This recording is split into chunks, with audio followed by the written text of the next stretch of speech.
everyone, welcome back to Learning 7th Grade Math. Today we're going to be learning about the Pythagorean Theorem and how to find the length of the hypotenuse, which will be missing.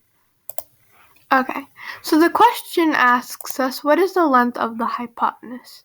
And this is the hypotenuse right here, which is C, and we're asked to find how much feet it is. So we're already given these two angles, and we know this is a right triangle because of this little lines here, little box. So how we're going to actually find this is through an equation. This equation is a square plus b square equals c square. Now this is a pretty simple equation compared to other equations because it's just addition and a little bit of exponents as well. So a, we can either substitute it for 8 or 6.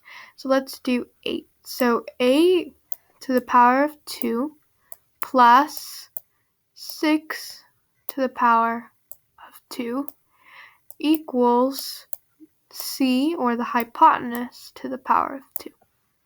So now we're just going to try and solve this part, which is 8 to the power of 2. So 8 to the power of 2 is 8 times 8, which is 64. Now we have 6 to the power of 2. 6 times 6 equals 36. And by the way, this is a 4, not a 9. I know it looks weird.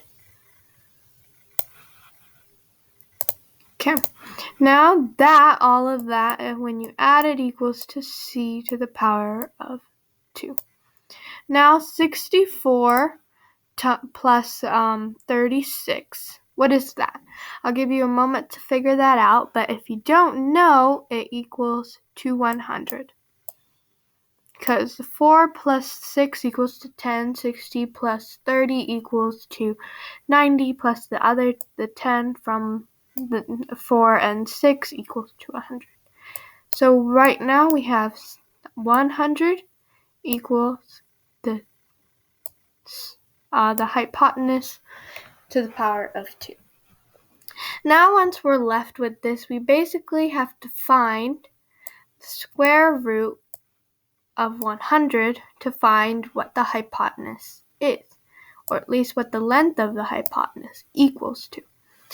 So if you know your times table by heart, you'll know that 10 times 10 equals to 100.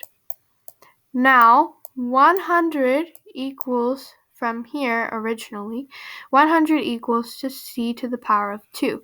This means that 100, change the color here, 100 equals c times c, because c to the power of 2. Now we can also see that 10 times 10 equals to 100, and that's the same as here. So now we know that 10 times 10 equals to 100, so c would equal to 10. Let's check our answer, and it is correct. Let's do one more just as practice. Let's write our equation here.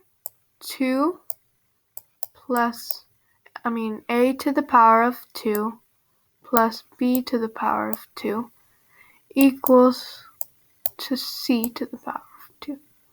Now always, you don't have to write this unless you're like forgetting it or something, or it's easier to just see it, but this is like if you don't know and you're at the beginner stage,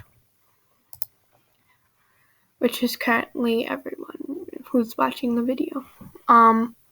So a to the power of 2, we're just going to substitute that for 4, so 4 to the power of 2 plus 3 to the power of 2 equals to c to the power of 2. So 4 times 4 equals 16, plus 3 times 3, which equals to 9. And I just like to write it every single step. So whenever you start checking your work every time, you can see every step and you don't have to miss anything and say like, oh, did I not do this? And then you have to go back, and there's none of that involved. So 16 plus 9 equals to 25. So 25 equals to c to the power of 2. Now we just need to find what the square root of 25 is. Now if you know your times table, you'll know that this is 5 times 5. And we know that c to the power of 2 equals to c times c. So c would equal to 5. Check our work. And we know that is correct. So I hope you guys enjoyed this video. Please make sure to subscribe and like down below, and also comment what other videos you would like me to do, or anything you're struggling with. Until then, see you all next time. Have a great day. Bye.